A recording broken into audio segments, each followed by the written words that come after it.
Buen día, mi nombre es Mara Catalina Vargas Zanabria. Soy actualmente estudiante de la licenciatura en Ciencias Sociales de la Universidad de Gran Colombia.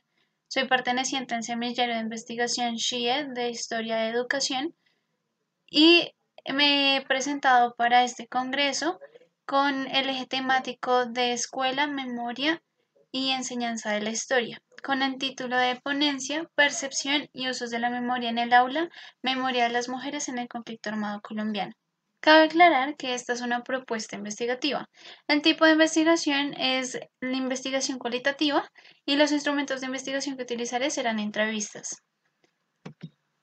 El objetivo que he elegido para mi proyecto de investigación es reflexionar sobre los usos de la memoria y la historia, teniendo en cuenta la perspectiva de la mujer en el conflicto armado colombiano. Y la pregunta problema, ¿cómo abordar de manera crítica y desde diferentes perspectivas, como la de la mujer, el conflicto armado colombiano en el aula de clase?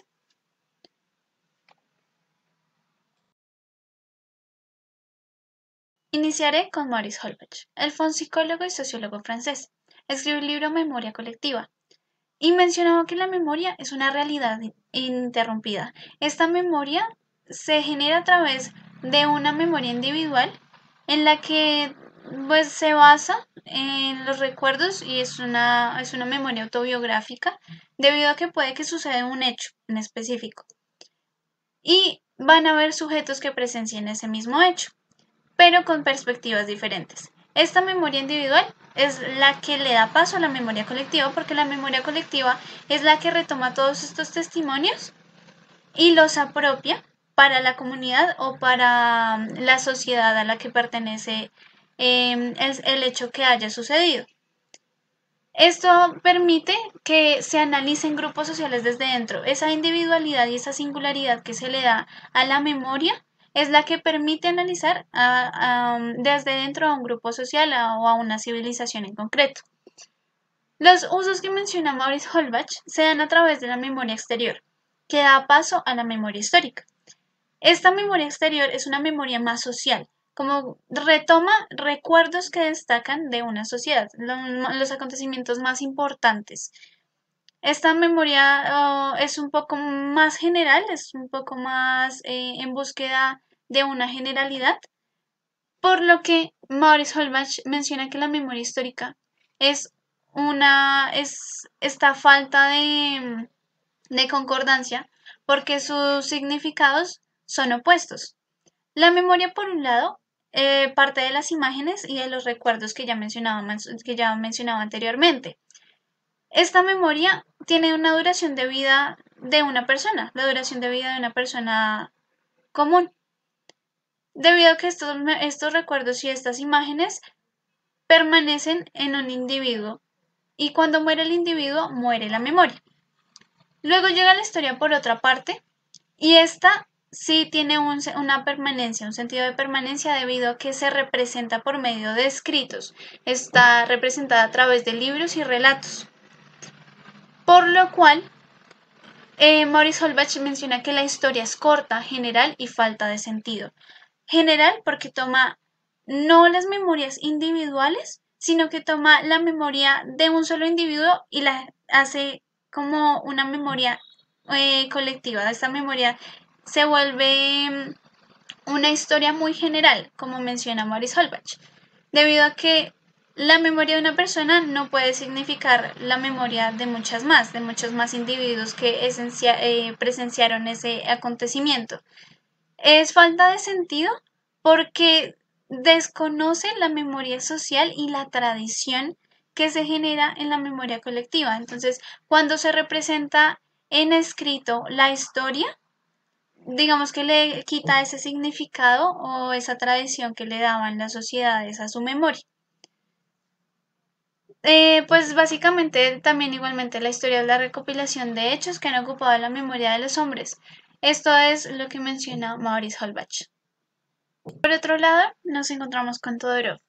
Todorov fue un lingüista, filósofo, historiador, crítico y teórico literario. Él escribió el libro Los abusos de la memoria. El fuerte que mencionaba en este texto eran los usos de la memoria. En este mencionaba la supresión o reinscripción de la memoria porque esto lo veía un poco más político. Los usos eran a partir de la conveniencia del cambio de dirigente. Entonces había un cambio, si hay un cambio de dirigente, se hace un cambio, o se hace una supresión de la memoria a partir del beneficio de ese dirigente político. Luego de esto, pues a pesar de que se ve transformado, la memoria tiene que pues menciona Todorov que la memoria tiene que sobrevivir mediante relatos orales. ¿Y sobrevive a qué? Pues a su sobreabundancia. Esta sobreabundancia hace que el historiador se vea involucrado en una selección y combinación de la historia. Esta historia tiene que ser seleccionada y combinada con objetivos o con inclinaciones de bienestar común. Entonces estos objetivos tienen que interpretarse desde el presente como si va a haber algo positivo en el futuro que vamos a cambiar ahora del pasado, se puede hacer el cambio. Si va a haber en el futuro algo negativo que nosotros percibamos en este momento por un cambio del pasado, pues es mejor no hacerlo. Esto es a lo que Todorov se refiere con la selección y la combinación. La memoria, pues digamos que los usos de la memoria también generan apropiación e identidad humana y colectiva para las sociedades o para las personas, porque se apropian de esa memoria. La memoria también es literal y ejemplar, es importante saber esto, porque pues tenemos que saber que deben existir distinciones entre los usos y los abusos de la memoria, porque se encuentra la memoria literal y la memoria ejemplar.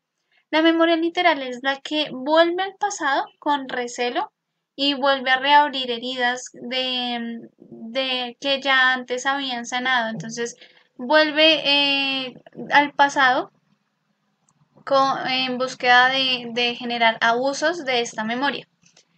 Y por otro lado se encuentra la memoria ejemplar, que es la que da lecciones del pasado en el presente.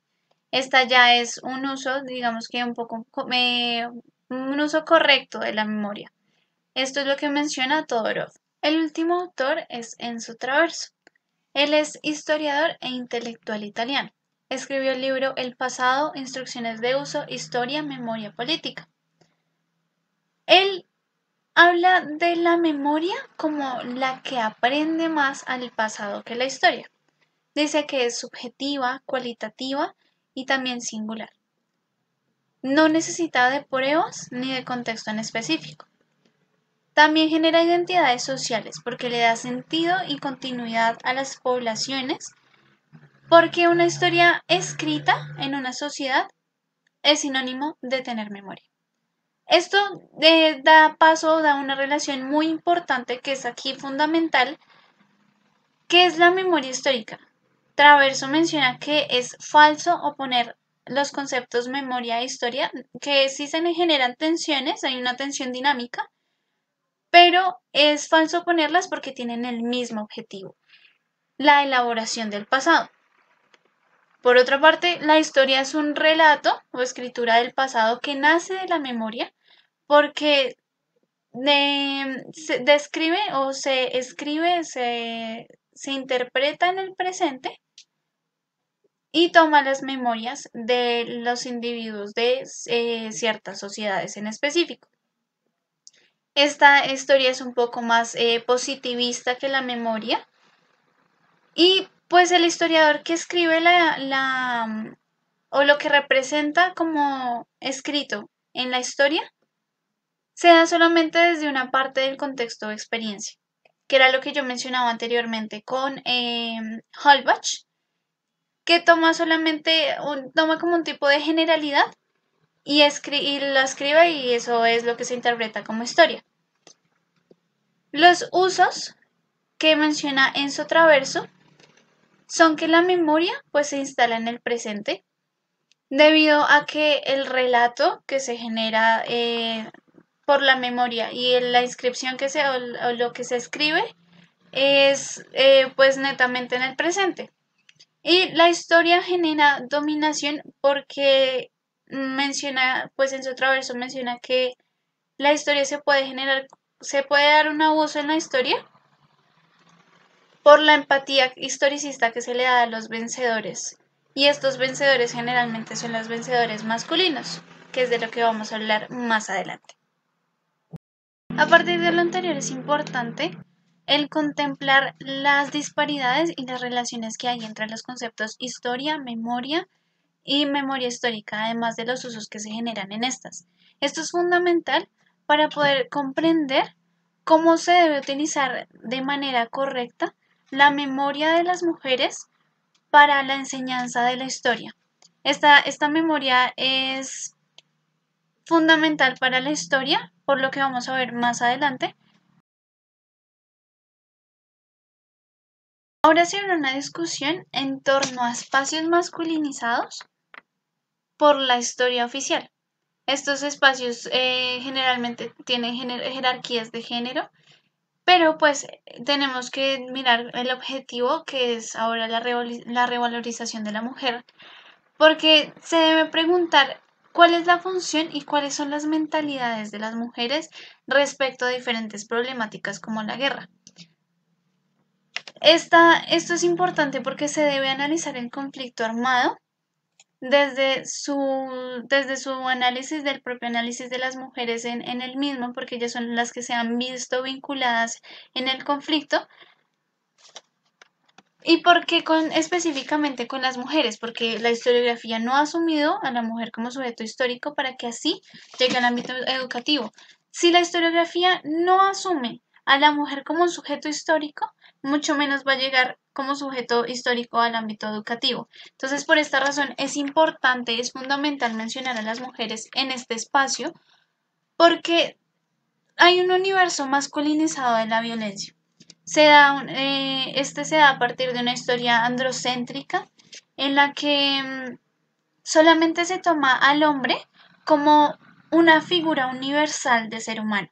Entonces, es la figura militar, la figura política o la figura de élite vencedora.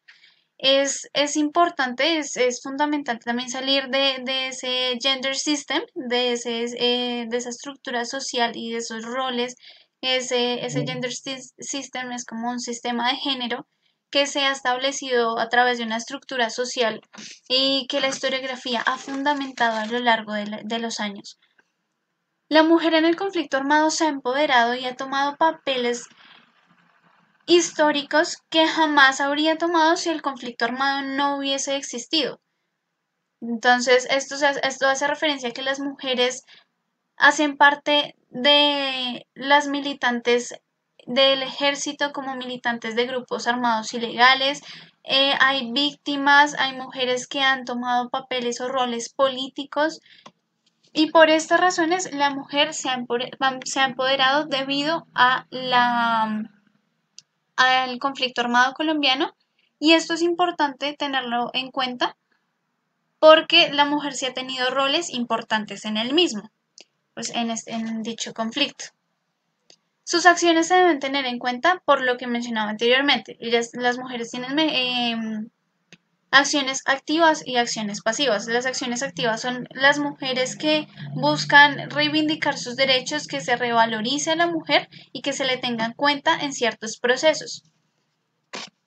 El pasado, como mencionaba anteriormente, tiene relación directa con el presente y se debe utilizar el uso de fuentes primarias a las que se tiene pues se tiene más fácil acceso, que es la memoria verbal. Entonces, los relatos verbales de las mujeres pueden ser utilizadas como una memoria para ingresarla a la escuela desde un uso correcto de la misma.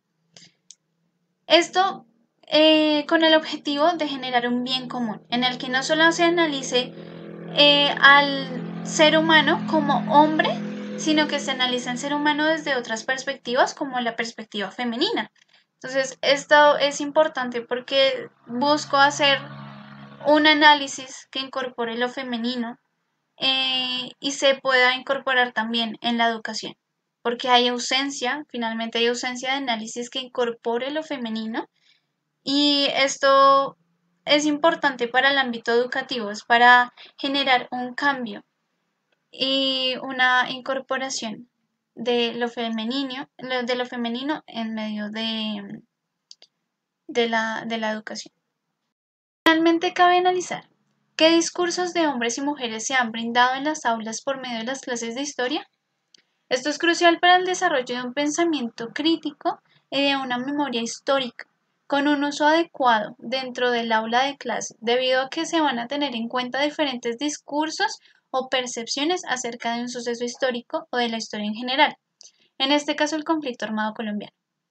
El estudiante va a tener la capacidad de descomponer y de observar, además de examinar la historia desde diferentes puntos de vista, no solamente tener en cuenta una historia androcéntrica. Muchas gracias.